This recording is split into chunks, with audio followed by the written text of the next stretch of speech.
dalam 3 hari lagi. Di dalam singgasana, Pangeran Yue yang tengah terduduk didatangi oleh Komandan Bai yang melaporkan jika Yun Shao telah kembali dengan beberapa orang. Mereka kembali ke asosiasi alkemis, dan untuk orang-orang yang awalnya mendukung pangeran pertama, yang ingin bergabung bersama mereka sudah ia tolak. Banyak dari mereka meminta untuk keluarga Li agar berbicara pada mereka. Tapi penjaga keluarga Li menahan mereka setidaknya 100 meter dari kediaman keluarga Li. Tidak ada yang diizinkan masuk. Komandan Bai meneruskan, akhirnya setelah bekerja keras selama bertahun-tahun, mimpi Pangeran Yue terwujud. Pangeran Yue tertawa kecil dan mengatakan, jika dewa benar-benar bersamanya. Dan Pangeran Yue mengatakan, jika Komandan Bai sudah lama bersamanya, maka ia berterima kasih pada Komandan Bai atas kerja kerasnya. Komandan Bai mengatakan jika Pangeran Yue berterima kasih pada orang yang salah, karena Yun Shao lah yang bekerja keras membantu Pangeran Yue. Mendengar itu membuat Pangeran Yue sedikit tersadar. Ia bertanya pada Komandan Bai, bagaimana ia harus menghadiahi Yun Shao, memberikan gelar kerajaan dan wilayah. Wilayah mana yang harus ia berikan pada Yun Shao? Komandan Bai menyadari jika sepertinya pangeran memiliki sedikit kekhawatiran. Pangeran Yue bangkit dari duduknya dan mengatakan, kekuatan Yun Shao misterius dan ajaib. Ditambah, dia memiliki dukungan dari Raffiner tingkat 4 dan 2 Martial King. Selain itu, ayahnya memerintah 1 juta pasukan. Kalau Yun Shao diberi gelar kerajaan, keluarga mana yang akan memerintah? Keluarga Qin atau keluarga Li? Komandan Bai bertanya pada pangeran, apakah pangeran berpikir untuk menyingkirkan Yun Shao? Pangeran Yue menjawab jika ia pernah memikirkannya sekali, tapi ia tidak memiliki kekuatan ataupun keberanian untuk melakukannya. Komandan Bai menimpali untuk pangeran tidak mengatakan omong kosong itu. Jika ada orang yang mendengar maka mereka. Komandan Bai tidak melanjutkan kata-katanya. Pangeran Yue mencoba untuk menenangkan Komandan Bai karena di sana hanya ada mereka berdua. Makanya ia berani berbicara tentang hal itu. Pangeran Yue lalu bertanya. Waktu itu Komandan Bai meramal dirinya dan mengatakan, jika pangeran akan bertemu dengan orang penting yang akan membantunya naik tahta. Dan itu benar. Sekarang apakah bisa Komandan Bai meramal Yun Shao? Apakah akan menjadi ancaman atau tidak? Komandan Bai mukanya memerah dalam hati mengatakan, ia satu-satunya orang yang diberitahu akan hal penting itu. Komandan Bai menjawab jika begitu, ia akan meramal sekali lagi. Komandan Bai melakukan persiapan untuk meramal. Dalam hatinya mengatakan, ramalan adalah teknik rahasia yang merusak energi Yuan seseorang. Beberapa perkiraan tinggi dan ramalan spesifik bisa mempengaruhi energi Yuan seseorang seumur hidup. Tapi jika untuk orang yang dicintai, apa salahnya? Komandan Bai menggigit jempolnya dan mengeluarkan cairan merah. Ia mengentakkan di atas tanah yang membentuk sebuah pola dan menghidupkan lilin-lilin yang berada di sana. Terlihat di tengah lingkaran lilin terdapat cangkang kura-kura besar dengan bertuliskan beberapa kata. Komandan Bai menjatuhkan koin dan memulai ramalannya. Dari atas cangkang kura-kura itu muncul seperti sebuah layar yang bertuliskan sesuatu. Yang pertama adalah kata Li. Kemudian muncul tulisan kata lagi yang berbunyi langit. Dan yang ketiga kalinya layar menunjukkan kata kematian. Komandan Bai tiba-tiba tubuhnya bergetar hebat, seperti ketakutan. Pangeran sedikit panik melihat Komandan Bai seperti itu. Pangeran bertanya apa yang terjadi. Ia tidak pernah melihat Komandan Bai seperti itu sebelumnya. Komandan seketika memuntahkan cairan merah yang membuat basah lilin dan lilin di sana kemudian mati semua. Komandan Bai terduyung lemas dan ditompang oleh Pangeran Yue. Terlihat cangkang kura-kura telah hancur juga. Pangeran Yue bertanya sebenarnya apa yang terjadi. Komandan Bai menjawab jika ia tidak bisa melihat. Ia tidak bisa melihat apapun. Dan ada suara yang terus-terusan mengulangi sesuatu. Komandan Bai sambil bergetar hebat mengatakan, jika ia terus melihat, maka ia akan mati. Ia pernah mendengar masternya menceritakan, beberapa orang memiliki jiwa yang berasal dari bintang. Kalau ia tidak menguasai teknik Zhou Divinity, walaupun menghabiskan seluruh daya hidup, tetap tidak akan bisa meramalnya. Apakah Yun Shao dianugerahi oleh surga? Pangeran Yue menimpali, hanya para kaisar yang bisa mengatakan mereka dianugerahi surga. Tapi itu semuanya hanya digunakan untuk membodohi dan menyatukan rakyat. Apakah memang benar-benar ada orang yang dianugerahi oleh surga? Tiba-tiba suara dari pintu masuk terdengar yang mengatakan, kalau begitu aku tidak perlu mencemaskan apapun. Tentu saja suara itu mengejutkan Pangeran Yue dan Komandan Bai, yang ternyata itu adalah Kaisar dan Zhang Qifang. Kaisar mengatakan kalau Zhang Qifang memberikannya beberapa obat penguat, jadi ia bisa bersemangat di sisa hidupnya. Pangeran Yue lalu bangkit dan bertanya, mengapa ayahnya melakukan itu semua? Kaisar menjawab jika ia sering merasa capek dan pusing. Ia juga mulai pikun. Ia datang ke sana hanya untuk mengajari beberapa hal pada Pangeran Yue. Contohnya seperti saat ini. Pangeran Yue tidak berhati-hati dengan kata-katanya. Dalam hati Pangeran Yue terkejut dan mengatakan, habislah mereka. Semua orang tahu betapa hormatnya Zhang Qifang pada Yun Shao. Zhang Qifang menyadari sesuatu dari ekspresi Pangeran Yue lalu mengatakan, Pangeran Yue jangan khawatir. Ia tidak akan mengatakan apapun pada Yun Shao. Walaupun ia memberitahukannya sekalipun, Yun Shao hanya akan tersenyum dan tertawa. Tiba-tiba ekspresi Zhang Qifang berubah. Zhang Qifang meneruskan kata-katanya.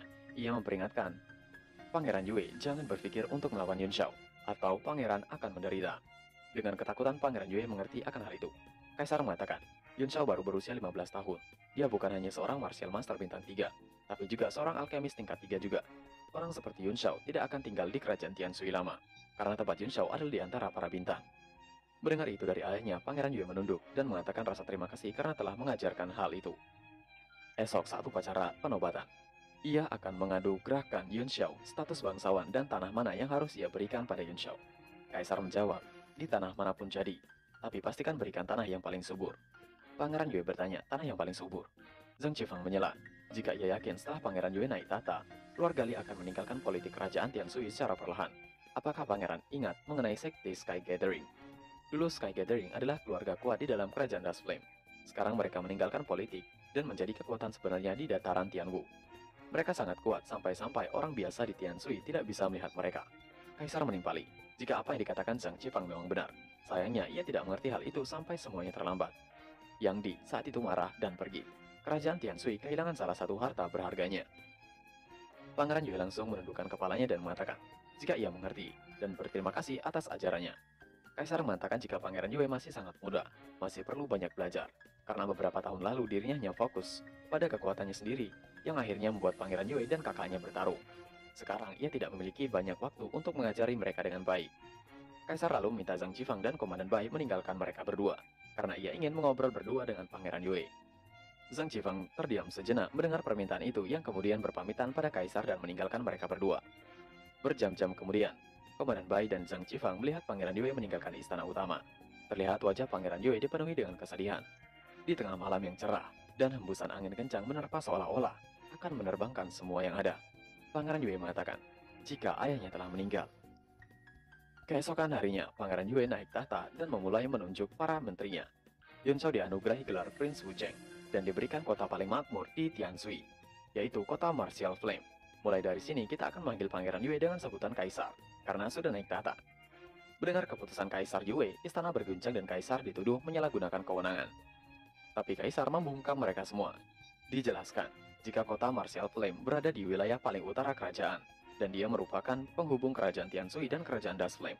Semua barang yang mau menuju kerajaan Tianshui atau sebaliknya harus melewati kota itu. Itulah hal yang membuat kota Martial Flame menjadi kota termakmur di Tianshui. Tapi Yun Shao sedang berada di pengasingan saat ini dan menolak untuk bertemu dengan siapapun. 7 hari kemudian di kediaman keluarga Li, Zhang Qifang, Guru Luo, dan kakek Li telah berada di depan ruangan pengasingan, tempat Yun Shao sedang berkultivasi. Zhang Qifang mengatakan, jika sudah 7 hari Yun Shao ada di dalam, belum keluar. Kakek Li menimpali jika sepertinya duel yang akan diadakan 3 bulan lagi sangat mengganggu pikirannya. Guru Luo juga membenarkannya, karena lawannya adalah seorang martial lord bintang 5. Sedangkan hati Guru Luo mengatakan, jika ia berpikir kalau master itu akan datang di saat krusial seperti itu, tapi ternyata tidak. Yun Shao lalu keluar dari pengasingan dan mengatakan, memangnya mengapa jika Yusan adalah seorang martial lord? Apa itu mengesankan? Kakek Li terkejut melihat Yun Shao yang sudah naik ke Material Master bintang 4. Apakah memang Yun Shao harus berlatih dengan sekeras itu? Yun Shao bertanya, apakah latihan seperti itu dibilang keras? Bukannya semua pelatihan seorang martial master itu memang keras. Kakek Li menimpali, bahkan Yun Shao masih bisa tersenyum. Apakah otak Yun Shao masih sehat? Yun Shao meminta untuk mereka tidak salah paham. Ia tidak memikirkan duel itu dan menyelamatkan Putri Ruxue. Dan kalau keluarga Zhou juga tidak tahu apa yang baik untuk mereka, ia akan menyingkirkan mereka semua. Untuk sementara waktu, Wang Cheng sudah berjanji untuk menjaga keselamatan Ruxue. Jadi ia tidak mencemaskan itu dulu. Yun Shao setelah menjelaskan mengenai Ruxue, ia kemudian memberikan pil pada kakeknya untuk diberikan pada ayahnya. Dan suruh ayahnya untuk berkultivasi di pengasingan, karena jalan bela diri tidak ada batasnya. Jika ayahnya terus berusaha selama kultivasi, maka dia akan segera menjadi Martial King. Kemudian Yun Shao memberikan pil pada kakek untuk diberikan kepada ayahnya dan meminta agar ayahnya untuk segera berkultivasi di pengasingan. Mengetahui hal itu, kakek Li kemudian tertawa kecil dan bertanya, apakah ada juga pil untuknya? Yun Shao menjawab jika ia tidak memiliki pil yang cocok untuk kakek Li saat ini. Tapi saat ia mendapatkan bahan-bahan yang ia perlukan, ia akan membuatkan banyak pil, dan akan membuatkannya untuk semua orang. Tentu saja, kata-kata Yun Shao membuat kakek Li merasa senang dan memujinya. Yun Shao juga menambahkan satu hal lagi, ia memerlukan beberapa bahan langka, dan meminta untuk membantu mencarikannya. Kakek Li menjawab tentu saja ia akan membantu, demi meningkatkan reputasi keluarga Li. Mendapatkan bahan seperti itu bukanlah masalah. Yun Shao kemudian memberikan catatan resepnya pada kakek Li. Setelah melihat apa yang tertulis di dalam resepnya, Zhang Qifang sedikit kebingungan dan mengatakan, jika beberapa bahan yang diinginkan Yun Shao sangat langka, bahkan mereka tidak bisa menemukannya walaupun menggali setiap inci Tianshui. Yun Shao menjelaskan, jika Crystal Heavenly Universe Cleansing adalah bahan untuk membuat pil Nine Gates, dan harus mendapatkan 100 Patterns Hydrate, itu adalah bahan utama untuk membuat pil Six Sunset Gold. Hanya pil itu yang bisa menyelamatkan Jimeng. Kakek Li kebingungan dan mengatakan bagaimana ia bisa mendapatkan bahan-bahan di Tianshui. Yun Shao menjawab kalau begitu ia harus mengirim seseorang ke Deity Transformation Shi. Pasti ada beberapa di sana. Zhang Qifang menimpali, markas besar asosiasi alkamis di Deity Transformasi Shi. Itu adalah tanah suci bagi semua refiner. Biasanya semua bahan ada di sana dan mudah untuk ditemukan. Dan juga Deity Transformation Shi sangat jauh. Sepertinya mereka tidak perlu repot-repot ke sana, karena 3 hari lagi akan diadakan pelelangan harta karun di kerajaan Dust Flame. Dan pelelangan itu akan diadakan di tanah Yun Shao, kota Martial Flame. Kakek Li kemudian mengingat sesuatu. Ia membenarkan dan bagaimana ia bisa melupakan hal itu. Pertarungan peringkat akan dilaksanakan sebentar lagi, dan pelelangan akan diadakan sebelum pertarungan peringkat.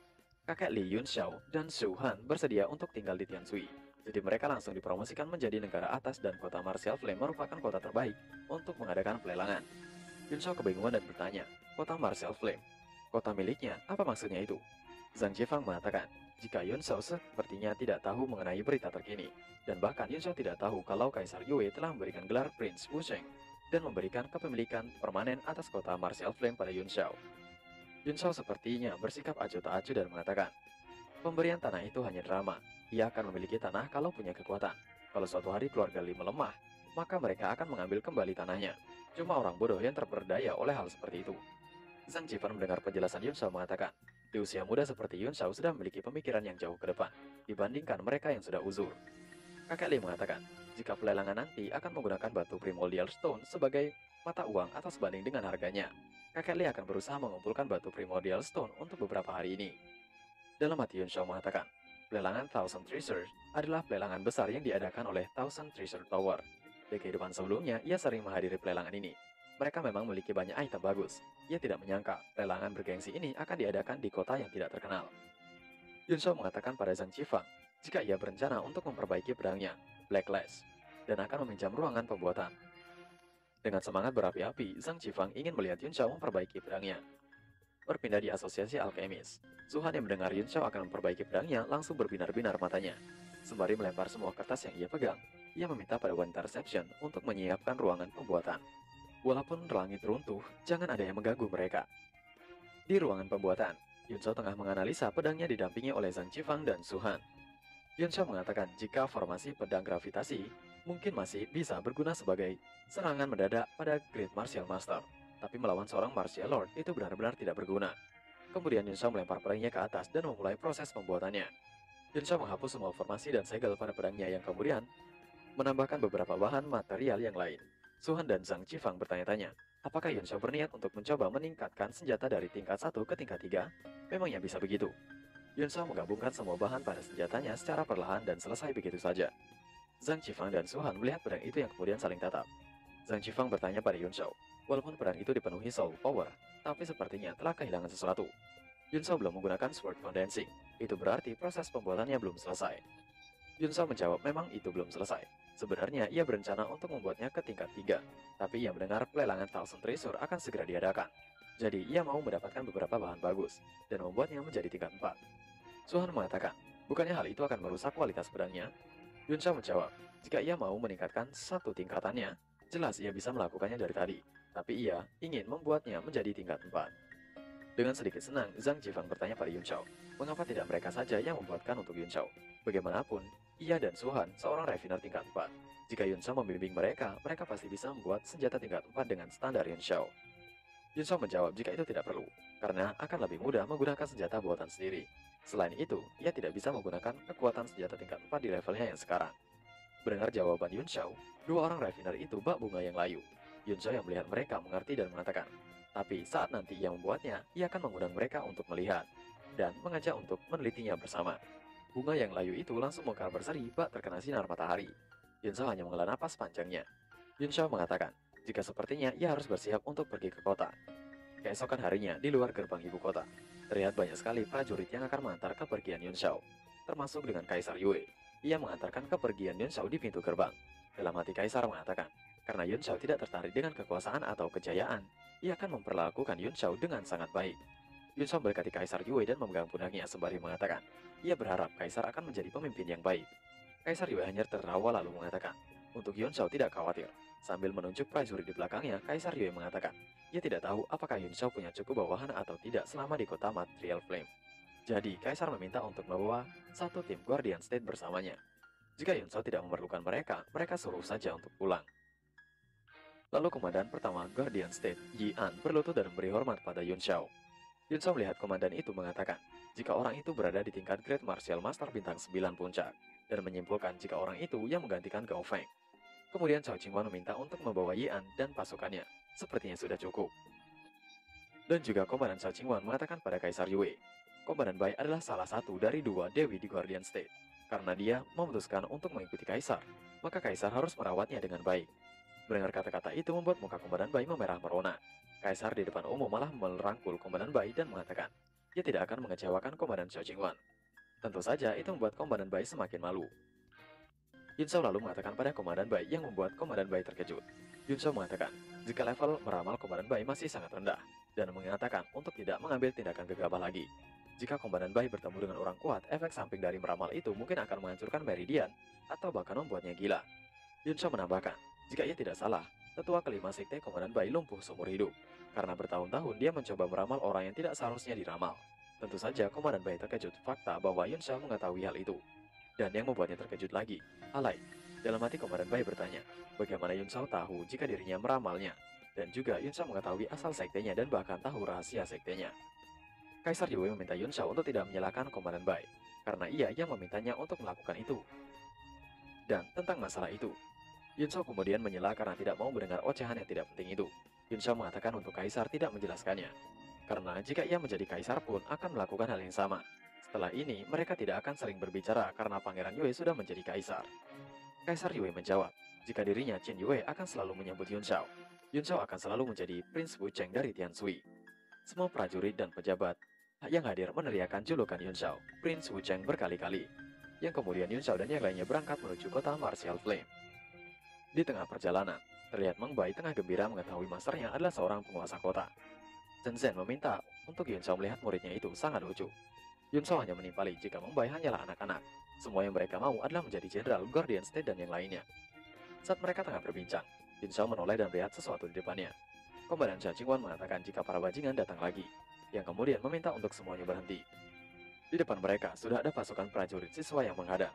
Dasheng mengatakan pada kakek Li, jika ia diberikan 1 juta tentara seperti prajurit siswa, bahkan meratakan seluruh kerajaan di daratan Tianwu, itu bukan masalah. Kakek Li mengatakan pada Dasheng untuk berhenti bermimpi. Bahkan memiliki 2000 tentara seperti mereka saja sudah luar biasa. Dasheng tidak tahu bagaimana cara mereka benar-benar dilatih. Ia berani mengatakan, walaupun mereka menghadapi pasukan lain yang memiliki 2000 Great Martial Master, mereka masih bisa menghajarnya. Terlihat Bai Cheng Feng melangkah ke depan dan berlutut memberi salam. Ia mengatakan untuk membawa mereka semua bersama ke kota Martial Flame. Yun Shao menanggapi santai dan mengatakan, jika ia hanya akan pergi ke kota Martial Flame untuk ikut dalam pelelangan, apakah Bai Cheng Feng pikir Yun Shao akan menjadi penguasa kota? Dan selain itu, mereka masih belum lulus sekolah. Yun Shao menyuruh mereka untuk pulang. Tentu saja itu membuat Bai Cheng Feng terkejut. Bai Cheng Feng menjawab dengan sedih mengatakan, tapi saat ini mereka masih libur sekolah. Guru Luo ternyata ikut juga. Guru Luo mendekati Bai Cheng Feng dan mengatakan pada Yun Shao untuk membiarkan mereka ikut, dan ia akan menjelaskan pada akademi. Mereka akan berkembang lebih cepat dan mengikuti Yun Shao daripada berlatih sendiri. Yun Shao yang mendengar keputusan Guru Luo hanya kebingungan tidak berkata. Sedangkan Guru Luo dan semua siswa bahagia berterima kasih pada Yun Shao. Ada Lan Duo juga di sana. Dengan sedih ia mengatakan, selama ia terus berada di jalan bela diri, suatu hari ia akan bertemu dengan Yun Shao lagi. Yun Shao yang melihat mereka bersorak bergembira berteriak kesal. Mengapa mereka semua merayakannya? Ia bukan mau pergi berperang, ia hanya ingin pergi ke pelelangan. Selain itu, ia sudah terbiasa sendiri. Ia tidak mungkin mau menjadi penguasa kota. Tapi sepertinya Yun Shao tidak dihiraukan oleh mereka. Kakek Li lalu mengatakan pada Yun Shao, jika mereka terus berkembang, apakah Yun Shao pikir mereka akan menjadi tentara biasa? Yun Shao tidak mengerti akan maksud dari kakeknya. Komandan Cao Qingwan menjelaskan pada Yun Shao, walaupun kebanyakan dari mereka adalah martial warrior sekarang, ia bisa merasakan aura membunuh dalam tulang mereka. Walaupun mereka melepaskannya, mereka akan jauh melampaui Guardian State biasa. Mereka sudah jauh melampaui standar tentara. Kakek Li mengatakan, bukannya Yun Shao mengatakan ingin melampaui standar dunia? Kemampuan satu orang hanya terbatas oleh waktu dan usaha. Kalau Yun Shao memiliki pasukan seperti mereka yang membantu, maka Yun Shao bisa dengan cepat membentuk kelompok yang melampaui kekuatan banyak negara. Daseng juga mengatakan itu benar. Setidaknya mereka sudah mengumpulkan setengah dari kekuatan militer Tian Sui, dan potensi mereka tidak terbatas. Kenapa tidak mereka gunakan kota Martial Flame untuk markas dan mengembangkan pasukan mereka sendiri, dan berjuang untuk setara dengan Sekte Gathering? Dalam hati Yun Shao mengatakan, Sekte Heaven Gathering mungkin adalah backing kerajaan Das Flame, tapi dihitung dari seluruh dataran Tianwu, anggota mereka hanya tingkat 2 atau tingkat 3. Tapi membuat pasukan sendiri dengan tujuan seperti itu tidak buruklah. Ia sudah sering berkelana di kehidupannya dulu, tapi ia sering dikepung dan terluka parah. Jika ia memiliki backingan yang kuat, ia tidak akan terjebak lagi dengan masalah yang sama. Anak-anak muda yang ada di depannya itu memiliki banyak potensi. Mereka adalah yang terbaik di dataran Tian Sui. Jika ia membimbing mereka dengan baik, mereka bisa menjadi kekuatan tingkat pertama di daratan ini. Yun Shao lalu mengatakan, jika begitu ia akan mencoba untuk menjadi pemimpin mereka. Yun Shao dalam hatinya menambahkan lagi, karena di kehidupannya dulu ia dipanggil sebagai pengajar pasukan. Yun Shao meneriakkan pada semuanya jika mulai sekarang, mereka akan dipanggil sebagai inti surga. Tidak lama, kini mereka telah sampai di kota Martial Flame, dan tengah diperlihatkan kota penguasa Martial Flame. Lalu Yun Shao tengah duduk di kursinya dengan Shao Kren. Ia sedang marah-marah untuk seseorang yang mengatakan terus terang. Berapa banyak uang yang ia miliki, berapa banyak uang yang bisa dikumpulkan setiap tahunnya, dan berapa banyak pengeluaran kota dalam setahun. Dan ia tidak tertarik pada yang lainnya. Seorang kepala pencatat kota Martial Flame, Wu Zizi, tengah gemetar ketakutan dan menjawab semua pertanyaan Yun Shao. Ia mengatakan jika kota mendapatkan 300 juta koin emas dari pajak per bulan, dan memberikan setengahnya pada negara. Pengeluaran kota 100 juta koin emas, jadi sisanya sekitar 50 juta koin emas. Tapi karena pelelangan ada diadakan di kota Martial Flame, jadi banyak pedagang yang berbondong-bondong datang, dan mendapatkan 120 juta koin emas dari pajak mereka. Saat ini kota memiliki 150 juta koin emas. Yun Shao yang tengah memeriksa catatan itu bertanya, ada lebih uang 50 juta koin emas setiap tahun, tapi mengapa hanya 30 juta koin emas yang tersisa? Kemana semua uang itu pergi? Wu Zizi mengatakan, sisa 50 juta koin emas setiap tahunnya, penguasa kota sebelumnya gunakan untuk menyuap kerajaan, dan membawa sisanya dana pensiun miliknya. Yun Shao membentak jika itu semua omong kosong, itu adalah uang kota, bukan uang pribadi. Yun Shao langsung berteriak pada ayahnya anak kecil, yang meminta bantuan ayahnya. Ia meminta ayahnya untuk mengirim beberapa orang ke ibu kota, dan katakan kepada Yu Dahai untuk mengembalikan semua uang itu. Ayahnya diperintah pun nurut aja. Dengan sigap, Li Chengfeng mengatakan, beraninya Yu Dahai mengambil uang dari wilayah anaknya. Apakah dia sudah bosan hidup? Wu Zizi mengatakan pada Yun Shao jika tidak boleh melakukan itu. Adik Yu Dahai adalah selir dari kaisar saat ini. Itu berarti dia adalah keluarga istana. Dia juga memiliki banyak kenalan orang penting. Ia tidak memberikan puluhan juta koin emas setiap tahun tanpa alasan. Yun Shao tersadar sesuatu dan membenarkannya. Dalam hati Wu Zizi sedikit lega karena Yun Shao telah mengerti. Yun Shao berterima kasih pada Wu Zizi. Selain Yu Dahai, para pejabat itu juga mengambil uang kotanya. Siapapun yang mengambil uang kota Martial Flame lebih baik untuk mengembalikannya. Yun Shao meminta Wu Zizi untuk memberikan 10 daftar nama penguasa kota terakhir. Jika mereka sudah mati, minta uangnya dari pewarisnya. Wu Zizi hanya mematung, tidak bisa berkata-kata. Wu Zizi lalu bertanya nama Yun Shao. Yun Shao menjawab jika namanya adalah Li Yun Shao, dan meminta untuknya memanggil dengan sebutan Tuan Muda saja. Kini mereka sudah ada di halaman kediaman penguasa kota. Ayah Yun Shao meminta untuk Yun Shao membiarkan Little Guy pergi bersamanya. Ia berjanji akan menyelesaikan misi dengan baik. Tapi kelihatannya Little Guy tidak suka bersama dengan Li Chengfeng. Yun Shao mengatakan pada ayahnya untuk meminta bunganya juga 3 kali lipat. Ambil juga Primordial Stone mereka kalau bisa, karena mereka tidak bisa memakan koin emas atau berkultivasi dengan emas, jadi tidak membutuhkan banyak koinnya. Dengan segera Li Chengfeng melesat pergi bersama dengan Little Guy. Wu Zizi mengatakan jika itu aneh. Bukannya itu berarti Yun Shao menghina istana? Yun Shao tidak menjawab pertanyaan itu dan hanya mengatakan, jika ia akan menjadikan Wu Zizi sebagai wakil penguasa kota. Selain mengurus keuangan, Wu Zizi bisa mengurus yang lainnya. Jika dirinya ingin memutuskan sesuatu, ia akan mencari Wu Zizi terlebih dahulu. Yun Shao lalu mengajak semuanya untuk pergi ke pelelangan bersama. Wu Zizi terlihat tidak percaya, panik, dan sebagainya. Ia dipromosikan mendadak menjadi wakil penguasa kota. Penguasa macam apa Tuan Muda Yun Shao sebenarnya? Kini Yun Shao dan beberapa orang lainnya sudah ada di tempat pelelangan.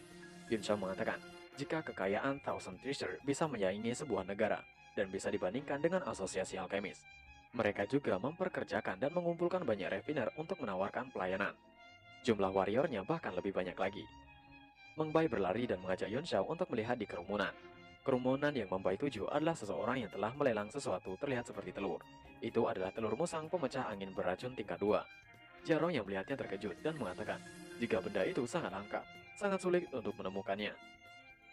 Bahkan di pelelangan, ia tidak menyangka mereka bisa menemukannya di sana. Meng Wu juga mengatakan jika telurnya sangat cantik.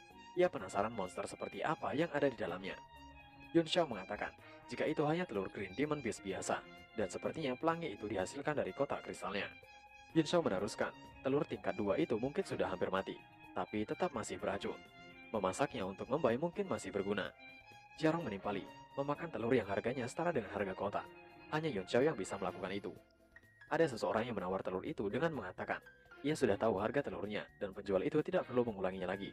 Tapi 10.000 Primordial Stone tingkat menengah itu terlalu mahal. Apakah itu bisa dikurangi lagi? Penjual itu merasa jengkel dan mengatakan, jika itu adalah harga pas, tidak bisa dikurangi lagi. Kalau bukan karena ia sedang butuh uang, ia tidak akan menjualnya dengan harga segitu. Itu telur musang beracun, jadi harganya memang sesuai dengan pasaran. Orang itu akan membeli telurnya, tapi penjual harus membuktikan jika itu memang telur musang pemecah angin beracun tingkat 2. Kalau itu ternyata telur monster lain, uang simpanannya akan terbuang sia-sia. Penjual itu masih jengkel dan berteriak untuk si pembeli itu membuka matanya lebar-lebar. Ia menjalankan bisnis di bawah Thousand Treasure. Jika ia menjual barang palsu, maka nyawanya akan hilang. Pembeli itu saling pandang yang kemudian memberikan uang pembayarannya pada si penjual. Tapi tiba-tiba ada Jiarong yang menghentikan transaksi itu dengan mengatakan, mungkin itu memang telur musang tingkat 2 asli, dan hidup, tapi daya hidupnya lemah. Ia takut dia akan mati dalam sebulan. Mendengar itu keluar dari mulut Jiarong, pembeli itu langsung menarik kembali uangnya dan bertanya, apakah benar telur itu sekarat? Penjual itu merasa kesal dan bertanya, apa yang Jiarong katakan? Dari mana asal Jiarong? Dan mengusir Jiarong dari sana juga. Karena jika Jiarong mengatakan omong kosong, ia akan membuat perhitungan pada Jiarong. Jiarong mengatakan, jika dibuka kotak kristal yang menutupi telur itu, pasti akan terlihat garis ungu di permukaan telur. Jadi penjual itu mengakalinya dengan kotak kristal untuk menipu pandangan semua orang. Si penjual merasa kesal karena Jiarong mengacaukan bisnisnya. Jiarong menjawab jika dirinya adalah refiner tingkat 2. Apakah penjual itu meragukan kredibilitasnya? Yang seorang refiner tingkat 2. Dalam hati Jiarong mengatakan, padahal Tuan Muda Yun Xiao yang memberitahukannya. Awalnya ia tidak merasa yakin, tapi sekarang dilihat dari ekspresi si penjual, Tuan Muda Yun memang benar. Si pembeli tadi langsung marah dan mengatakan, jika ia sudah bekerja keras selama ini untuk mengumpulkan uang, hampir saja ditipu. Si penjual itu mencoba untuk membela diri dan mengatakan, ia juga tidak tahu kalau telur itu sekarat. Penjual itu langsung membawa telur jualannya dan meminta untuk orang itu pergi dari sana, karena ia tidak akan berjualan lagi. Kemudian si pembeli tadi membungkuk berterima kasih pada Jiarong. Jiarong mengatakan itu bukan masalah. Memberitahu kejujuran dan melindungi masyarakat sudah menjadi tugasnya sebagai refiner. Sedangkan Yun Xiao tengah menemui si penjual telur itu dan bertanya, apakah penjual itu menjual telur monsternya? Si penjual itu menghela nafas dan mengatakan, bukankah Yun Xiao sudah mengetahui kalau telur itu sekarat, tapi masih mau membelinya? Yun Xiao menjawab jika semuanya memiliki kegunaan, dan ia memerlukan telur itu. Si penjual merasa senang karena ada seorang yang akan membeli telur itu yang sudah sekarat. Penjual itu menjualnya dengan harga 5.000 Primordial Stone tingkat menengah. Baru mendengar harganya, Yun Xiao langsung kabur tapi ditarik lagi oleh si penjual. Yang kemudian mereka melakukan negosiasi, yang akhirnya mencapai kesepakatan dengan harga 100 Primordial Stone tingkat menengah. Yun Xiao kemudian mendapatkan telur itu, sedangkan penjual itu rugi dan frustasi. Ketika melihat Yun Xiao dan Jiarong pergi bersama, penjual itu berteriak kesal karena ternyata Jiarong dan Yun Xiao bekerja sama. Jiarong mengatakan jika Yun Xiao benar-benar jahat, karena harganya turun dari 10.000 menjadi 100 Primordial Stone saja. Yun Xiao menimpali seharusnya harganya bisa lebih murah. Karena telur itu sekarat, Meng Bai bertanya mengapa Yun Xiao membeli telur itu. Yun Xiao menjawab untuk Meng Bai makan saja. Meng Bai terkejut mendengarnya dan tidak berkata. Yun Xiao mengatakan musang pemecah angin beracun tingkat 2 mungkin tidak terlalu kuat, tapi racunnya sangat memusingkan. Sekarang sifat racunnya ringan, dan meminta untuk Meng Bai memakannya saat sudah kembali. Meng Bai yang ditahan oleh Yun Xiao saat akan pergi hanya bisa nurut. Telur itu diberikan pada Meng Bai yang membuat Meng Bai bertanya, apakah ia benar-benar harus memakan telur itu? Itu sangat besar, berapa lama ia harus menghabiskannya?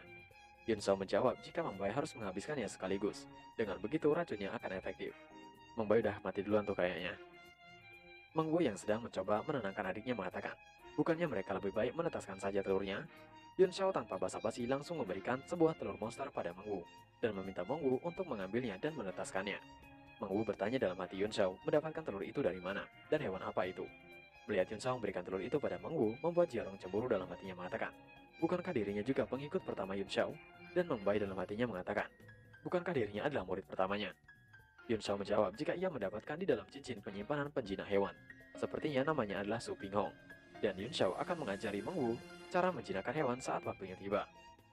Setelah menjinakkan, maka Meng Wu bebas bepergian di kerajaan Das Flame. Meng Bai merasa iri dan mengatakan jika telur yang diberikan pada kakaknya terlihat lebih enak. Tapi Yun Xiao tidak menanggapinya dan hanya meminta mereka untuk menyimpan telur itu, karena semua orang melihat ke arah Meng Wu. Dalam hati Meng Wu merasa senang dan mengatakan, jika Yun Xiao memberikannya hadiah berharga tanpa pikir panjang, Yun Xiao memperlakukannya dengan sangat baik. Di sepanjang jalan, orang-orang terus membicarakan Yun Xiao yang memberikan telur pada Meng Wu karena ingin mendapatkan Meng Wu saja. Meng Wu di sepanjang perjalanan menahan malu dan tubuhnya panas memerah. Meng Bai menegur kakaknya dan bertanya apakah kakaknya sedang sakit. Tapi Meng Wu malah menghajar Meng Bai. Jarang meminta untuk mereka segera pergi saja dari sana, karena sangat banyak mata pemburu di sana. Pepatah bilang harga jangan dipamerkan. Ia takut sepertinya mereka saat ini sudah ditargetkan. Yun Xiao meminta Jiarong untuk tidak cemas. Kalau ada orang yang memakai matanya dengan baik, ia akan membuat mereka tertidur selamanya. Dari kejauhan, Yun Xiao melihat buah yang sedang dilelang. Yun Xiao mendekati dan menanyakan harganya. Penjual itu mengatakan jika harganya 5.000 Primordial Stone tingkat rendah. Meng Bai yang mendengar harga dari buah itu berteriak tidak percaya. Ia mengatakan mengapa tidak merampok saja. Itu hanya buah. Dia hanya menyegarkan tenggorokan dan membuat kenyang. Si penjual juga marah dan mengatakan, memangnya Meng Bai tahu apa? Itu adalah soul fruits. Yun Xiao tidak menghiraukan Meng Bai yang tengah kesal sendiri. Yun Xiao bertanya pada si penjual, apakah si penjual tahu nama buah itu? Si penjual itu mengatakan, jika ia tidak mengetahuinya, tapi ia tahu jika buah itu pasti soul fruit. Karena ia melihatnya dengan mata kepalanya sendiri. Seekor piton raksasa tingkat 3 dan seekor harimau garis darah bertarung mati-matian demi buah itu. Pada akhirnya, kedua hewan itu terluka parah. Ia tidak tahu namanya, jadi harganya 5.000 Primordial Stone tingkat rendah. Yun Xiao mendengarkan penjelasan itu langsung memasang ekspresi mengancam dengan mengatakan, jangan bilang penjual itu membiarkan kedua hewan itu. Kemudian Yun Xiao meminta untuk penjual itu tidak cemas. Mayat Demon Beast tingkat 3 memang berharga, tapi ia tidak tertarik. Yun Xiao kemudian bertanya harga gigi Tiger Blood dan buah itu. Penjual itu terlihat gugup. Yun Xiao yang melihat orang itu mengatakan untuk tidak perlu gugup. Ini adalah pelelangan Thousand Treasure. Tidak akan ada orang yang berani menyerangnya. Penjual mengatakan, memangnya Yun Xiao tahu apa? Apakah Yun Xiao tahu ada berapa banyak serigala kelaparan di antara kerumunan itu? Jika mereka melihat kekayaannya, dan Yun Xiao tidak cukup kuat, Yun Xiao tidak akan bisa keluar dari negara ini hidup-hidup. Yun Xiao bertanya, serigala apa? Dalam hati Yun Xiao mengatakan, ia merasa banyak orang yang menatapnya dari tadi, tapi mereka yang disebut serigala kelaparan. Penjual itu lalu mengatakan jika Yun Xiao bisa mendapatkan gigi Tiger Blood itu, tapi ia cuma menjualnya paketan. 5.000 Primordial Stone tingkat menengah untuk semua giginya. Tidak boleh ditawar lagi. Ia hanya akan memberikan buah itu pada Yun Xiao kalau Yun Xiao membeli gigi Tiger Blood itu. Yun Xiao mengatakan, hal pertama yang akan ia lakukan adalah memeriksa apa ada kerusakan pada gigi itu. Penjual mengatakan jika giginya tidak rusak, tapi kulitnya sedikit rusak karena pertarungan dengan piton raksasa, yang kemudian mereka telah deal melakukan transaksinya. Jiarong mengatakan pada Yun Xiao, telah banyak yang menatap ke arah mereka. Mungkin mereka mengincar telur Demon Beast itu. Yun Xiao meminta Jiarong membiarkan saja jika mereka ingin mati. Sedangkan Meng Bai tengah berlari memanggil Yun Xiao. Meng Bai meminta untuk Yun Xiao melihat keributan di belakang yang sepertinya itu adalah Han Bai dan Chen Zhen bertengkar dengan seseorang. Yun Xiao lalu mendatangi keributan itu dan bertanya, ada apa di sana? Chen Zhen mengatakan jika mereka menemukan 100 Patent Hydrages, tapi tiba-tiba mereka datang dan merebutnya. Bukankah itu tidak adil? Dalam hati Yun Xiao mengatakan, jika itu adalah bahan utama untuk membuat pil penyembuhan Cimeng, ia harus mendapatkannya. Yun Xiao bertanya, mana bahannya? Han Bai mengatakan jika mereka sudah membawanya, menunjuk pada beberapa orang di belakangnya. Orang itu mengatakan siapa cepat dia dapat, dan meminta Yun Xiao untuk segera pergi. Sekali saja mereka menunjukkan jarinya padanya, maka mereka akan kehilangan semua jarinya. Dalam hati Yun Xiao yang melihat mereka mengatakan, pastinya mereka berasal dari satu kelompok. Pemimpin mereka cuma seorang Martial Master bintang 9, tapi di antara puluhan pengawalnya, ada seorang Martial Lord dan 2 Great Martial Master. Penjualnya lalu mengatakan jika orang itu belum membayarnya. Orang itu mengatakan untuk penjual itu pergi. Apakah penjual itu pikir ia akan mencuri? Penjual itu mengatakan jika itu adalah hartanya yang paling berharga. Yun Xiao lalu bertanya harga dari barangnya. Penjualnya bilang jika harganya 200 Primordial Stone tingkat menengah. Yun Xiao langsung memberikan jumlah yang harus dibayar pada si penjual itu. Si penjual mengatakan, tapi barangnya ada di orang itu. Yun Xiao mengatakan tidak apa-apa, ia akan mengambilnya sendiri. Yun Xiao bertanya, jadi apakah orang itu tadi bilang akan memotong semua jari miliknya? Orang itu lalu menjawab, apakah Yun Xiao marah? Apakah Yun Xiao tidak tahu kekuatan keluarganya? Orang itu meminta Yun Xiao melakukan foto dan pergi juga setelahnya. Belum selesai dengan kata-katanya, Yun Xiao sudah ada di depan dan melukai orang itu. Orang itu langsung melihat ke arah lengannya dan berteriak kencang, yang ternyata jari-jarinya terpotong. Pengawal orang itu langsung menyerang Yun Shao. Beraninya Yun Shao menyerang tuannya. Tapi dengan segera Yun Shao menebas habis orang yang menyerangnya dengan sekali tebasan. Orang-orang berteriak ada pembunuhan. Sedangkan Yun Shao mengatakan, siapapun yang melukai saudaraku, maka harus mati. Pengawal orang itu langsung bersamaan menyerang untuk membunuh Yun Shao. Yun Shao meminta untuk anggotanya mundur lebih jauh. Dengan segera Yun Shao menyapu pengawal orang itu tanpa perlawanan. Pengawal yang lainnya juga bersiap untuk menyerang Yun Shao dengan tekniknya. Sebuah serangan tapak merah mengarah pada Yun Shao. Yun Shao berteriak memanggil nama Komandan Hong untuk keluar. Apakah Komandan Hong akan diam saja sampai ia mati? Jika Yun dirinya mati, maka Komandan Hong harus siap untuk dikuliti hidup-hidup. Dengan segera orang keluar dari persembunyian dan membatalkan serangan itu. Pengawal orang itu mengatakan, apakah mereka tidak tahu latar belakang tuan mudanya? Beraninya mengganggu urusan orang lain. Komandan Hong memperkenalkan diri sebagai Komandan Tim 1 Pertahanan Kota Martial Frame. Hong Bin, ia tidak peduli siapa mereka, tapi selama mereka ada di kota Martial Frame, mereka harus mematuhi aturannya. Komandan Hong Bin adalah seorang Martial Lord. Dalam hatinya yang melirik arah Yun Shao mengatakan, kekuatan di lelangan saat ini sangat rumit. Jadi, ia mengikuti penguasa kota yang baru. Bagaimana Yun Shao bisa menyadari keberadaannya? Pengawal orang itu bertanya, lalu bagaimana jika Yun Shao melukai tuan mudanya dan membunuh pengawalnya? Hong Lin menjawab, bukannya mereka duluan yang menyerang. Orang itu lalu mengatakan, memangnya mengapa kalau Hong Lin seorang komandan tim kecil? Bahkan Kaisar Tianshui kalau datang ke sana harus bersikap sopan padanya. Orang itu meminta untuk memanggilkan penguasa kota. Apakah mereka tahu siapa dirinya? Orang itu lalu mengatakan identitasnya yang merupakan pewaris dari keluarga Xingyang, kerajaan Das Flame, Xingyang Ji. Tidak ada suara setelahnya dan hanya hening. Yun Shao lalu mengayunkan pedangnya dan mengatakan, ia pikir Xingyang Ji orang besar. Ternyata, dia hanyalah orang yang belum pernah ia dengar namanya. Yun Shao lalu melesat ke depan dan meminta untuk Komandan Hong Lin menyibukkan seorang Martial Lord, sedangkan ia akan membunuh mereka semua. Saat Yun Shao maju, ia dihadang oleh pengawal Xingyang Ji. Dari atas salah satu bangunan, di sana ada dua orang yang mengamati jalannya pertarungan. Wanita muda dan pria tua. Wanita itu bertanya pada pria tua yang dipanggil Paman Yu. Apakah anak yang sedang bertarung itu adalah refiner tingkat 3 yang diceritakan oleh Yan Hao? Paman Yu membenarkannya. Ia sudah mengikuti Yun Shao sejak memasuki pelelangan. Mata anak itu tajam. Dia pasti sudah menyadari keberadaannya kalau ia tidak menyembunyikan dirinya dengan hati-hati. Wanita itu terkejut. Apakah benar begitu? Paman Yu meminta wanita itu untuk melihat jalannya pertarungan. Yun Shao yang seorang Martial Master bintang 4 bisa mengimbangi seorang Great Martial Master bintang 3. Dan jika ia tidak salah, usia Yun Shao baru 15 tahun. Dia sudah dianggap jenius bela diri. Tapi bagaimana bisa Yun Shao juga mencapai refiner tingkat 3? Wanita itu bertanya, apakah mereka harus memisahkan pertarungan itu? Ia akan kerepotan jika Yun Shao membunuh Xiangyang. Paman Yu mengatakan jika keluarga Xiangyang bukan masalah besar. Tapi satu-satunya yang masalah adalah salah satu ancestor mereka adalah seorang tetua di sekte Gathering. Mereka tidak bisa mengabaikan hal itu. Dengan segera Paman Yu melompat untuk memisahkan pertarungan itu. Saat serangan Yun Shao akan mencapai pengawal Xiangyang, serangan itu dihentikan oleh Paman Yu. Paman Yu minta maaf karena menyela dan meminta Yun Shao untuk melupakan saja. Keluarga Xiangyang bukan keluarga sepele. Yun Shao tidak menanggapi dan hanya mengatakan, jadi selama ia memasuki pelelangan, memang ada orang yang terus mengawasinya. Akhirnya keluar juga. Yun Shao mengatakan ternyata itu kau bajingan tua. Paman Yu bertanya bagaimana bisa Yun Shao mengetahuinya. Yun Shao tidak menjawab dan meminta untuk menyingkir karena ia tidak mau mengobrol saat ini. Yun Shao menyerang lagi tapi dihentikan oleh Paman Yu. Dengan serangan itu, pedang Yun Shao terhempas dan melukai tangannya. Paman Yu meminta untuk Yun Shao melupakan saja. Yun Shao mengatakan tingkat kultivasinya Paman Yu, seorang Martial King bintang 7, Plum Blossom Point Break Form. Paman Yu tentu saja bertanya-tanya bagaimana bisa Yun Shao mengetahui semua itu. Yun Shao yang marah mengatakan, menyelamatkan Xiangyang berarti Paman Yu bermusuhan dengannya. Itu berarti Paman Yu mencari mati. Paman Yu masih meyakinkan Yun Shao jika semua itu demi kebaikannya. Keluarga Xiangyang bukan masalah besar, tapi ada seorang ancestor yang berhubungan dengan sekte Heavenly Gathering. Jika Yun Shao membunuh Xiangyang, itu berarti Yun Shao mencari mati. Mendengar jika yang menyerangnya adalah Yun Shao, Xiangyang Ji mengatakan jika ia akan menghancurkan Yun Shao. Jika tidak bisa, maka ia bukanlah seorang laki-laki. Melihat mereka pergi, Yun Shao melirik ke arah Paman Yu dan mengatakan, jika mereka tidak akan membiarkan Yun Shao pergi dan akan membunuh Yun Shao. Selain itu, bahan yang ia perlukan untuk menyelamatkan teman masih ada pada mereka. Yun Shao melihat ke arah Jiarong yang mengisyaratkan untuk pergi dari sana. Dengan berlalu pergi, Yun Shao mengatakan, karena Xiangyang tidak akan berhenti sampai ia mati, melepaskan Xiangyang sama saja dengan melukainya. Paman Yu mencoba untuk menghentikan Yun Shao pergi dari sana. Dengan tatapan amarah, Yun Shao mengatakan, apakah Paman Yu akan memaksanya?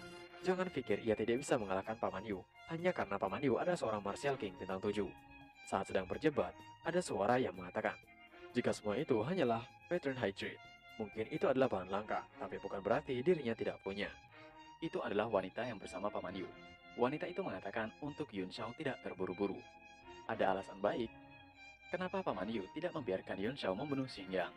Walaupun ada kebencian di antara mereka, tapi setidaknya ada ruang untuk membersihkannya. Jika Yun Shao membunuh Xingyang, maka Yun Shao akan mendapat masalah besar. Yun Shao bertanya, membersihkannya. Bagaimana jika Xingyang datang dengan membawa petarung yang lebih kuat? Wanita itu mengatakan, jika begitu ia akan turun tangan. Ia percaya jika dirinya bisa menyelesaikannya. Yang kemudian wanita itu memperkenalkan diri sebagai Ding Er.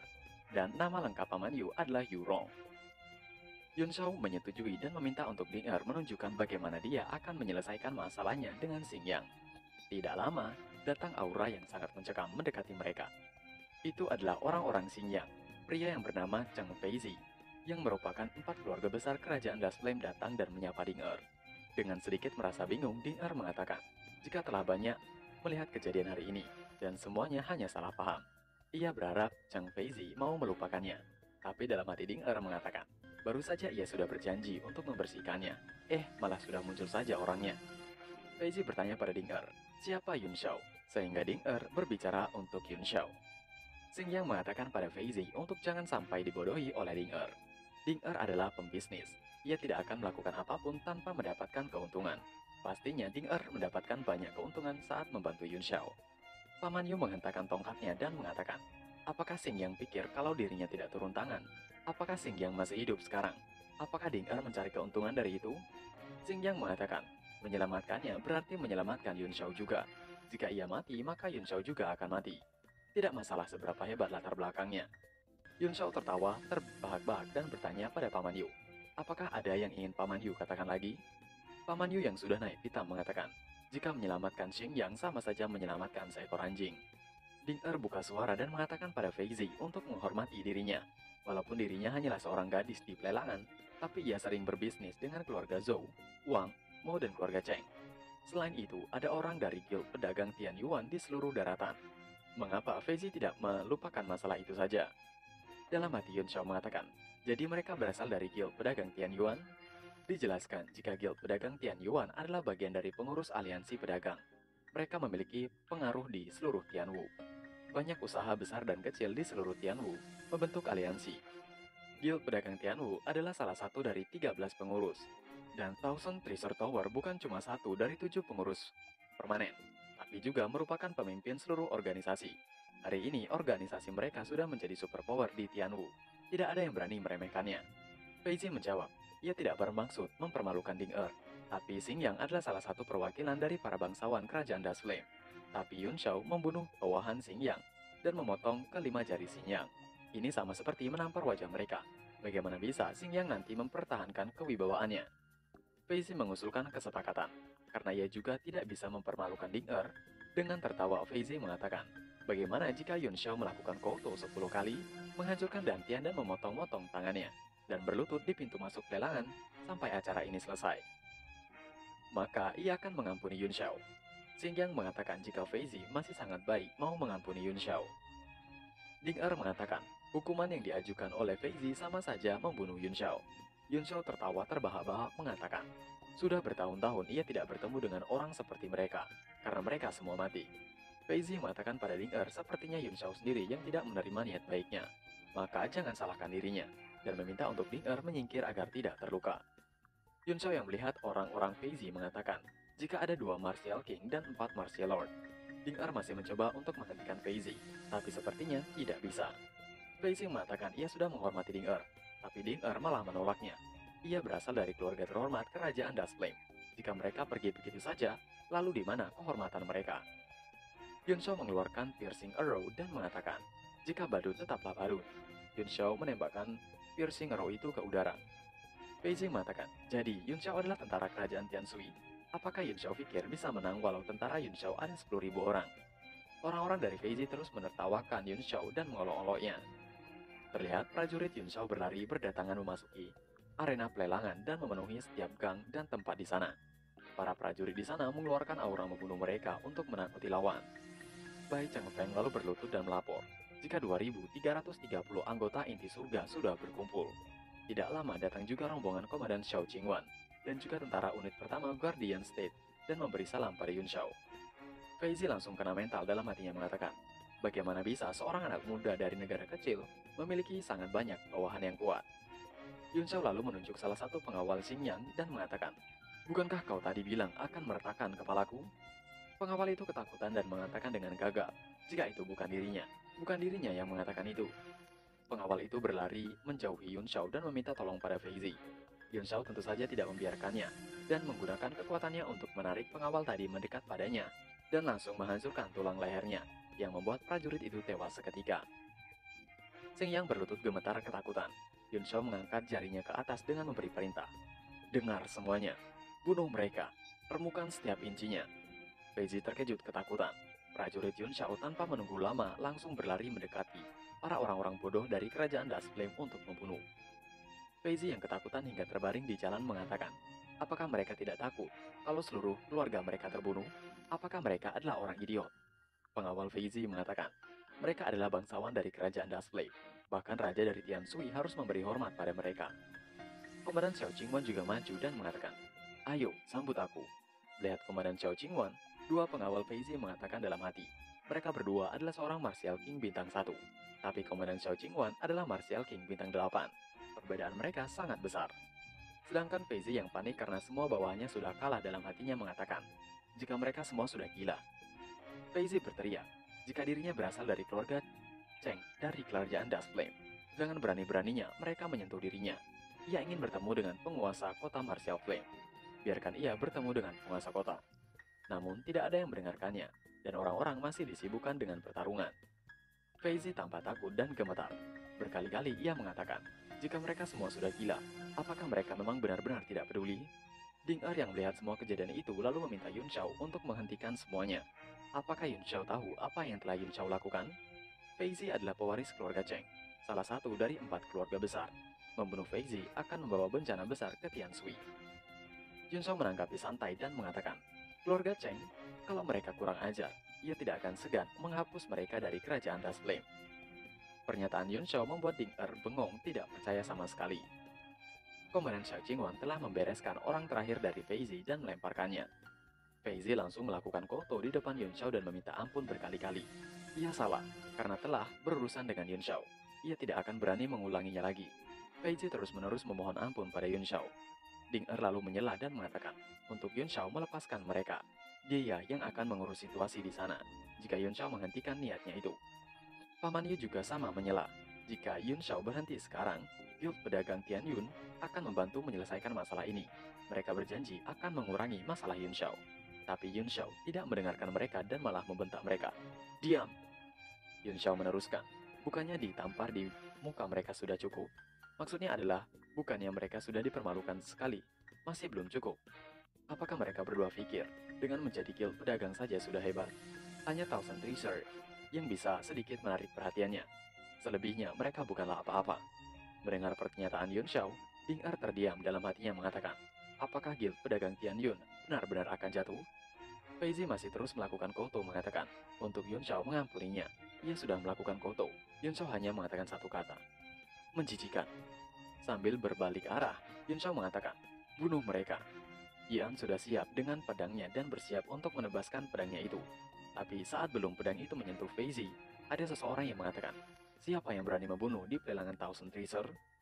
Yun Shao mengetahui kultivasi orang itu adalah seorang martial grandmaster, lalu berteriak untuk Yan segera membunuh mereka, sekarang. Tapi Yan tidak bisa bergerak karena tekanan yang diberikan oleh orang itu. Orang itu adalah Yin Chaoyang, orang dari Thousand Tracer Tower, tetua cabang pengawal Dust Flame, seorang martial grandmaster Six Direction Drill. Yin bertanya, siapa yang berteriak itu? Yin mendekati juga memberi tekanan yang luar biasa pada orang-orang yang ada di sana. Ding Er yang sudah pasrah mengatakan dalam hatinya, itu adalah tetua Yin. Mereka sekarang dalam masalah.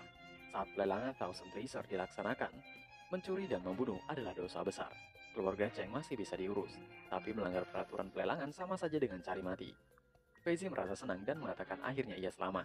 Ia berlutut sembari meminta untuk diselamatkan oleh tetua Yin, dan mengatakan jika ia berasal dari keluarga Cheng. Tiba-tiba ada pedang yang menghunus Fei Zi hingga tewas. Yang menghunus pedang itu adalah Xingyang, yang sepertinya sedang dikendalikan oleh seseorang. Setelah membunuh Fei Zi, Xingyang kini mengarahkan pedang itu ke lehernya, dan ya begitulah, ia langsung tewas di tangannya sendiri. Yun Shao mengatakan, bukannya ia sudah bilang kalau mereka berdua hanyalah badut. Ding Er yang melihat kejadian itu lalu melihat ke arah Yun Shao yang tengah kelelahan dan dalam hatinya mengatakan, apakah Yun Shao yang melakukannya? Yun Shao mengerikan. Apakah Yun Shao benar-benar hanya seorang anak usia 15 tahun? Ketua Yin langsung naik pitam dan mengeluarkan kemarahannya sambil mengatakan, berani-beraninya Yun Shao menganggap remeh peraturan pelelangan. Mereka semua harus mati. Ding Er mencoba untuk menenangkan Tetua Yin, tapi Tetua Yin sudah sangat marah dan meminta untuk Ding Er diam. Tetua Yin mengatakan, orang yang melanggar peraturan Thousand Tracer harus mati. Jangan pikir mereka bisa menang karena jumlah. Tidak akan ada yang bisa selamat. Tetua Yin terbang ke udara dan mengaktifkan kekuatannya, yang membuatnya seperti berada di dalam bola cahaya raksasa. Komandan Xiao Qingwan dan beberapa yang lainnya melihat itu mengatakan, Tetua Yin memang seorang martial grandmaster. Perbedaan kekuatan mereka sangat jauh. Yun Shao yang masih terlihat tenang itu lalu bertanya pada Tetua Yin, apakah nama Tetua Yin adalah Yin Chaoyang? Bagaimana kabar Yu Wenbo? Tetua Yin masih tidak mau diganggu mengatakan, jangan coba-coba untuk mengalihkan topik pembicaraan. Jangan pikir karena mengetahui nama tiga tetua, Yun Shao bisa selamat. Yun Shao langsung menggunakan komunikasi pikiran mengatakan pada Tetua Yin. Karena Tetua Yin adalah seorang martial grandmaster, Tetua Yin pasti memiliki alat rahasia yang dibuat khusus oleh Thousand Tracer Tower, yaitu Spatial Communication. Benar bukan? Tentu saja itu membuat Tetua Yin terkejut. Dijelaskan, jika Spatial Communication adalah alat rahasia yang dikembangkan oleh Thousand Tracer Tower, yang bisa membuat pesan saling terkirim dalam jarak jauh. Seseorang bisa menggunakan formasi untuk menekan ruang dalam bagian piringan. Saat tekanan piringan itu dilepaskan, mereka bisa menembus batasan ruang dan mentransmisikan suara pada pihak yang satunya. Spatial communication sangat mahal, ditambah mereka akan hancur setelah digunakan. Jadi bahkan jika dalam lingkaran Tracer Tower, cuma Martial Grandmaster atau di atasnya yang bisa memilikinya. Masih dengan komunikasi pikiran, Tetua Yin bertanya, siapa Yun Shao? Bagaimana bisa mengetahui spatial communication? Itu adalah teknik komunikasi top secret. Mereka yang berada di bawah Martial Grandmaster tidak akan tahu. Ye Chen hanya mengatakan untuk Tetua Yin menyampaikan pesannya pada Yuan Bo. Katakan saja, 20 tahun yang lalu, di luar kota Crimson Crescent, seorang teman lama di puncak awan ungu merindukan dia. Mendengar permintaan Yun Shao dalam hati, Tetua Yin mengatakan, spatial communicator sangat mahal pembuatannya. Selain itu, Tetua Yuan Bo sangat sulit untuk dihubungi. Jika ia menghubungi Tetua Yuan Bo hanya karena omong kosong Yun Shao, mungkin hidupnya juga akan berakhir. Tapi jika Yun Shao benar teman lama Tetua Yuan Bo, membunuh Yun Shao sama saja dengan bunuh diri. Yun Shao mengerti kecemasan Tetua Yin. Yun Shao mengatakan untuk Tetua Yin tidak terlalu cemas. Kirim saja pesannya. Kalau Yuan Bo marah pada Tetua Yin, maka Tetua Yin bisa melampiaskan amarah padanya saja. Tetua Yin kemudian turun dari udara dan menarik semua kekuatannya. Tentu saja itu membuat semua yang di sana terkejut. Ding Er juga bertanya-tanya dalam hatinya, bagaimana Yun Shao bisa menghentikan Tetua Yin? Apakah yang Yun Shao katakan pada Tetua Yin? Tetua Yin langsung memulai untuk menghubungi Tetua Yuan Bo menggunakan alat special communication. Dengan teknik-teknik tertentu, Tetua Yin mengirimkan pesan itu pada Tetua Yuan Bo. Ribuan mil dari kota Martial Flame, terlihat sebuah tempat yang sangat indah. Terlihat seseorang di sebuah aula yang sedang memberikan pelajaran. Itu adalah tetua ketiga Thousand Tracer Tower, Yuan Bo. Saat ia tengah mengajar, spasial komunikatornya aktif. Yuan Bo memegang dan memeriksa pesan itu. Para murid yang tengah ada di sana mengatakan dalam hati mereka, ada orang yang mengirim pesan pada tetua ketiga di saat seperti ini. Itu pasti pesan yang sangat penting. Yuan Bo mengatakan, jika itu adalah Yin Chaoyang yang sedang ada di Dust Flame Empire. Murid-murid yang mendengarnya dalam hati mengatakan, Dust Flame hanya negara kecil di daratan Tianwu. Sepenting apa masalah yang terjadi di sana? Walaupun seluruh Thousand Tracer Tower diratakan, itu masih belum cukup penting untuk langsung dilaporkan pada tetua ketiga. Seseorang yang ada di sana di barisan murid mengatakan, jika Yin Chaoyang adalah bawahannya, berani sekali Yin langsung menghubungi tetua ketiga, Yuan Bo. Tetua Yuan Bo langsung baca pesan itu, dan seketika ia terkejut dengan isi pesannya. Kemudian Yuan Bo bangkit dari duduknya. Ia langsung membalas pesan itu, dan karena saking terkejutnya, ia tidak sadar mengeluarkan aura yang sangat besar hingga keluar dari pavilion. Yuan Bo sampai gemetar memegang spatial communicator itu. Salah satu orang di sana bertanya pada tetua Yuan Bo, ada masalah apa di Dust Flame Empire? Yuan Bo tidak menjawab sama sekali. Perlahan spatial communicator itu hancur menjadi debu. Tanpa kata, Yuan Bo melayang keluar dari pavilion menuju ke tengah danau. Murid-murid yang ada di sana terheran melihat apa yang dilakukan oleh tetua Yuan Bo. Yuan Bu tiba-tiba saja tertawa terbahak-bahak, tapi sambil menangis bahagia. Ia terus tertawa bahagia, kemudian ia sedikit tenang, dan air matanya masih menetes mengatakan, ia sudah mengetahui, Gu Feiyan masih belum mati. Kembali di kota Martial Flame, Yun Shao masih berhadapan dengan tetua Yin yang tengah memegang spasial komunikatornya. Tiba-tiba, komunikator itu hidup dan menerima pesan. Ia keringat dingin setelah mengetahui isi suratnya, yang kemudian spasial komunikator itu hancur. Yun Shao bertanya, apa yang dikatakan oleh Yuan Bo? Tetua Yin menggunakan komunikasi pikiran mengatakan, jika tetua Yuan Bo menanyai Yun Shao sesuatu, badai mengamuk di malam yang menakutkan, tidurku terganggu, dan bertanya kata selanjutnya. Yun Shao dengan santai meneruskan kata-kata itu. Bahkan dalam mimpiku, aku melihat kuda bersenjata di sungai utara. Mendengar itu membuat tetua Yin langsung berlutut di hadapan Yun Shao dan memberikan hormat. Dirinya, tetua pengawal Thousand Treasure Tower cabang Das Flame Empire, memberi salam pada tuan muda. Tentu saja, semua orang yang ada di sana melihat tetua Yin yang seorang Martial Grandmaster memberi hormat pada Yun Shao. Mereka sungguh tidak bisa mempercayai itu sama sekali. Yun Shao lalu meminta untuk tetua Yin berdiri, dan meminta untuk tetua Yin memanggilnya dengan tuan muda Yun saja. Yun Shao bertanya, apa yang dikatakan Yuan Bo tadi? Tetua Yin mengatakan, jika Yuan Bo memerintahkannya untuk langsung memenggal dan memberikan mayat Yun Shao pada anjing, jika Yun Shao tidak bisa menjawabnya. Tapi jika Yun Shao memberi jawabannya dengan benar, ia harus memperlakukan Yun Shao sama seperti memperlakukan Yuan Bo. Yun Shao mendengar itu kemudian tertawa terbahak-bahak. Yun Shao kemudian meminta semua orang untuk kembali ke aktivitas mereka masing-masing. Chen Dazeng meminta semua pasukan untuk kembali. Yun Shao lalu meminta maaf pada tetua Yin karena telah merepotkannya. Ia telah melanggar aturan Thousand Treasure Tower. Jadi semuanya kacau. Bagaimana caranya memperbaiki kekacauan ini? Tetua Yin langsung menumpuk jasad orang-orang dari kerajaan Das Flame itu mengatakan, kekacauan itu bukanlah salah Yun Shao. Yang salah adalah mereka.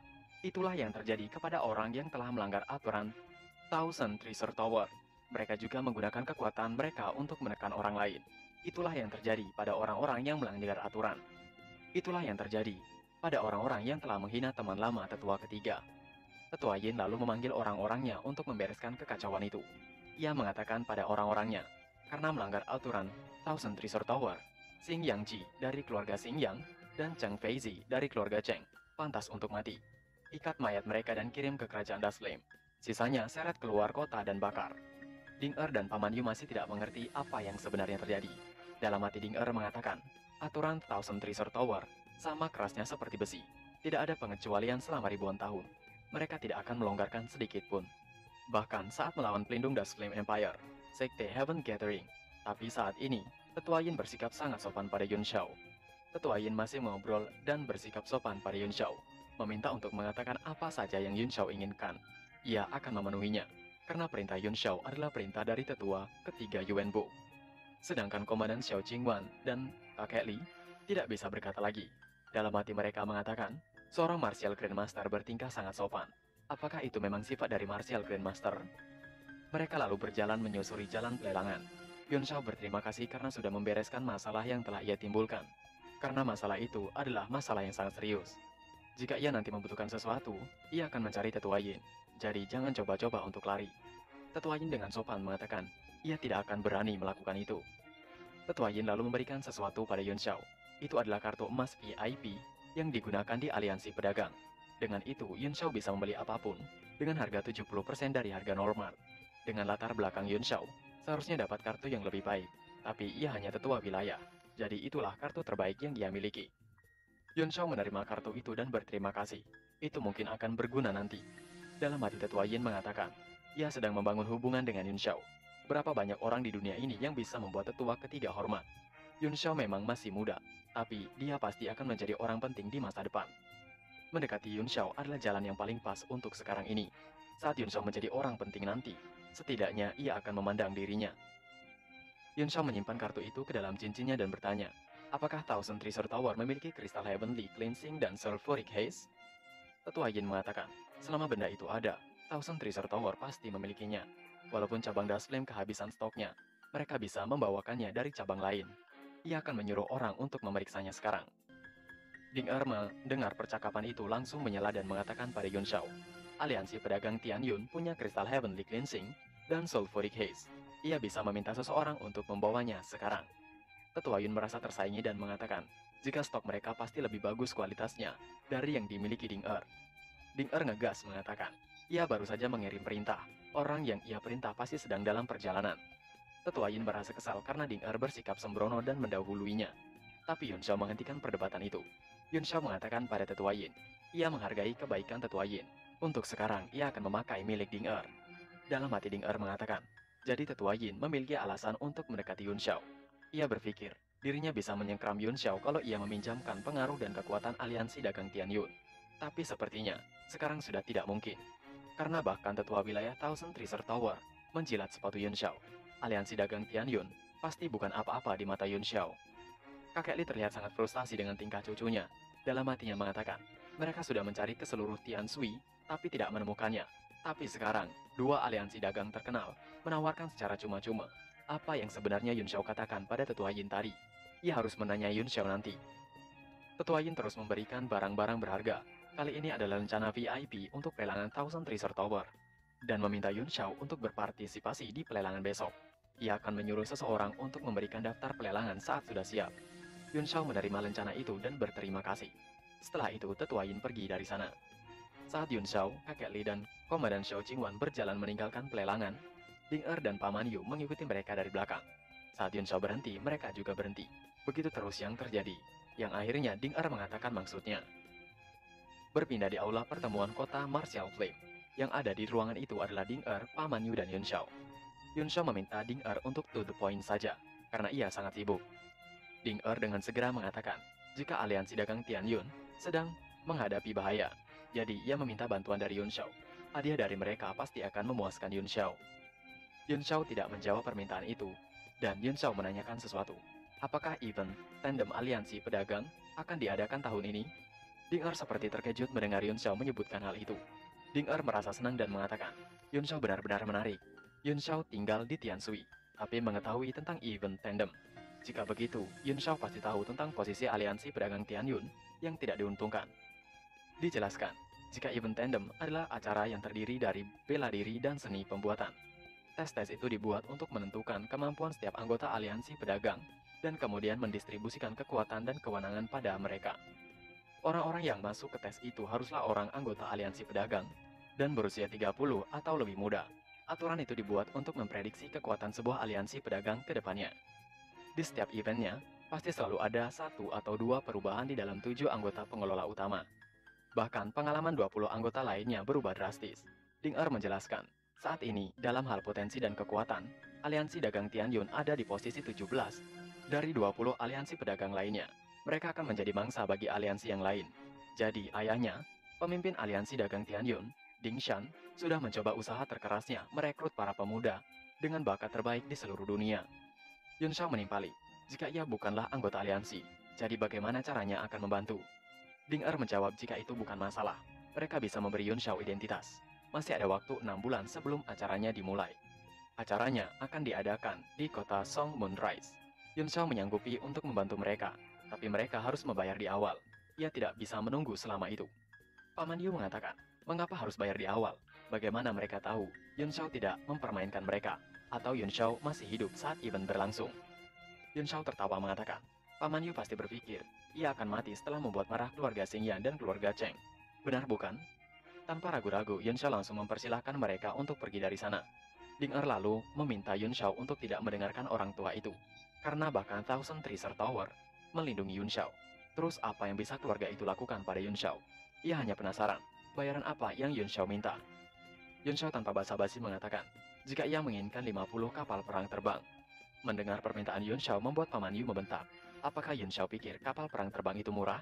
Apakah Yun Xiao tahu harga 50 kapal perang terbang? Yun Xiao mengatakan, mereka yang memohon padanya, jadi jangan salahkan dirinya. Yun Xiao menambahkan, karena ia sedang jengkel, maka ia akan menaikkan jadi 100 kapal. Jika mereka tidak bisa membayarnya, maka lebih baik segera pergi dari sana. Ding Er lalu mengambil alih pembicaraan dan mengatakan, kalau Yun Xiao bisa yakin membuat mereka menang, ia akan membayar 50 kapal perang terbang itu.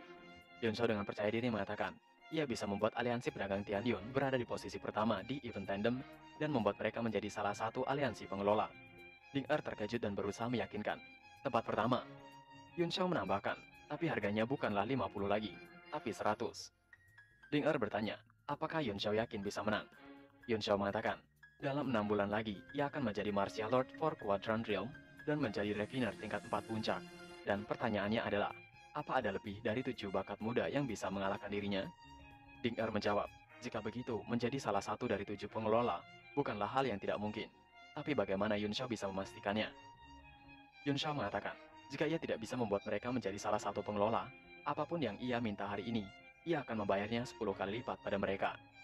Mendengar itu dalam hati Ding Er mengatakan, semua yang diturunkan dari posisi pengelola, dalam beberapa tahun mereka akan diambil alih oleh aliansi pedagang lain, dan akan menghilang di Tianwu. Aliansi dagang Tianyun tidak punya tempat untuk pergi, jadi ia akan bertaruh. 100 produk tingkat 4 bukanlah jumlah yang sedikit, tapi dengan bahaya yang mereka hadapi sekarang, uang bukanlah masalah. Ding Er lalu menyanggupinya. Ia akan bertaruh. Ia hanya perlu waktu untuk membeli 100 kapal yang Yun Xiao minta. Yun Xiao menjawab, ia tidak punya waktu dan bertanya, berapa banyak kapal yang mereka miliki saat ini? Ding Er menjawab 30. Mereka juga memiliki 3 kapal perang tingkat 5. Yun Xiao merasa terkesan karena itu adalah kapal Tiger, yang bisa menggantikan 30 kapal Green Wolf. Jika begitu, ganti saja sisanya dengan material tingkat 4 atau senjata Suan. Ding Er tanpa berpikir lagi langsung setuju. Setelah negosiasi selesai, Ding Er dan Paman Yu pergi dari kediaman penguasa kota Martial Flame. Di perjalanan Paman Yu meminta maaf karena dirinya, aliansi harus membayar 2 kali lipat. Ding Er mengatakan itu tidak masalah. Kalau mereka bisa bertahan, uang bukanlah masalah. Memberikan lebih pada Yun Xiao malah lebih bagus. Mereka bisa selalu berada di pandangan Yun Xiao. Mereka terus melanjutkan perbincangan hingga tiba di kediaman mereka. Berpindah di aula pertemuan kota Martial Flame. Telah ada kakek Li dan Komandan Xiao Qingwan di sana. Komandan Xiao Qingwan terkejut karena Yun Xiao membuat kesepakatan untuk 100 item tingkat 4 begitu mudah.